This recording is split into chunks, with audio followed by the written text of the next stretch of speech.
red, the color of Santa's jacket, Rudolph's nose, and communism. This is not a coincidence.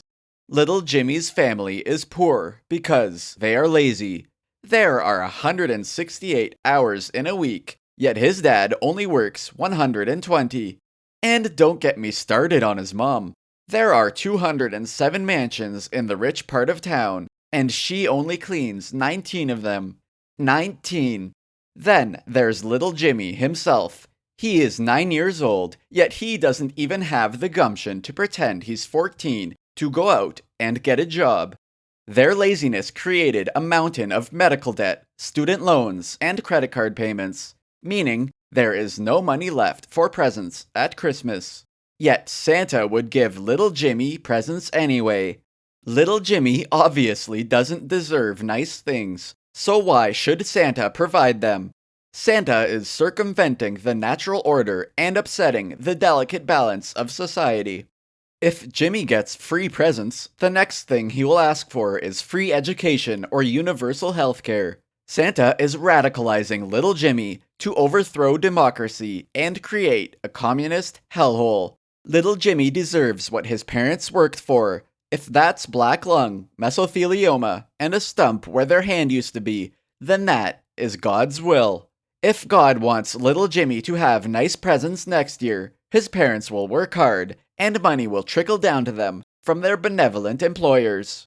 Now little Mary? She deserves a new life-size Barbie playhouse, a pony, and servants to pick up her toys after she's done breaking them. Her parents have the drive, determination, and hard work ethic to run the sweatshop they inherited. A near impossible job. They have to occasionally breathe the same air as the sweatshop peons, and throw their backs out disciplining the lazy underachievers. Rather than enjoy the profits, little Mary's family selflessly pours their money back into the business. Just last week, they purchased a new safe for all the passports, green cards, and other documents they keep safe for their migrant workers, and gave a condemned barn new life when they purchased it and moved the workers in. They even let the cockroaches stay, so the workers wouldn't be lonely or hungry. Little Mary's family donates educational books to schools so children learn the right lessons. And their generous political contributions ensure the right people stay in power. They recognize the threat of communism and do everything they can to kill it. Little Mary deserves all the Christmas presents she gets, and more. Her parents create jobs and provide a fair exchange for the value of labor they receive. God has rewarded her family for their hard work. Santa would do the opposite and is not welcome in their home. If anything is still unclear, communism is taxes, violence in the streets, and the government telling you what to do. It's taking stuff from people who work hard and giving it to lazy junkies. If you don't like something, it's probably communist. Capitalism, on the other hand, is a perfect meritocracy. People have what they have because they earned it, and therefore deserve it. Anyone, from a hooker baby born in a ditch to a blonde-haired, blue-eyed trust fund child, can become rich if they pull up their bootstraps and work for it, as God intended. Capitalism gave us things like the iPhone and 24-hour drive-thrus. You know what communism gave people? Government propaganda, Siberian work camps, and starvation. We know capitalism is perfect because it defeated communism in the Cold War.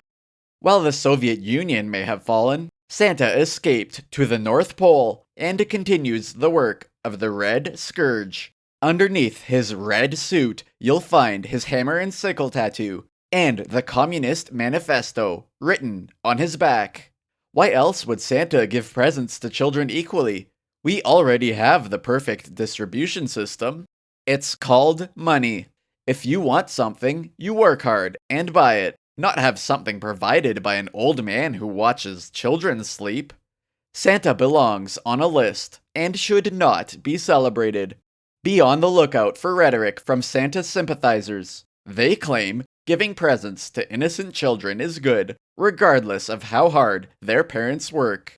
Preposterous. Any child who wants a present their parents didn't earn is far from innocent. The government exists to maintain order, not provide handouts. If people don't have something, it's because they're lazy. Giving someone more than they deserve means stealing it from people who work hard. Do you work hours of backbreaking overtime so some junkie can get another hit off your dime? So some child who didn't earn Christmas has presents under the tree? No thank you. Circumventing this system is unethical and, frankly, unchristian. Who is Santa to disrupt what God wants? It's a slippery slope, and Santa is greasing the slide. We need to stop this gray-bearded monster before he upends society and upsets the natural order. So this Christmas, poison the milk and cookies, booby-trap the chimney, and be ready with your God-given AR-15. As the old saying goes, teach a man to fish and he is never hungry, but give a man a fish and he loses all work ethic and becomes a leech on the system.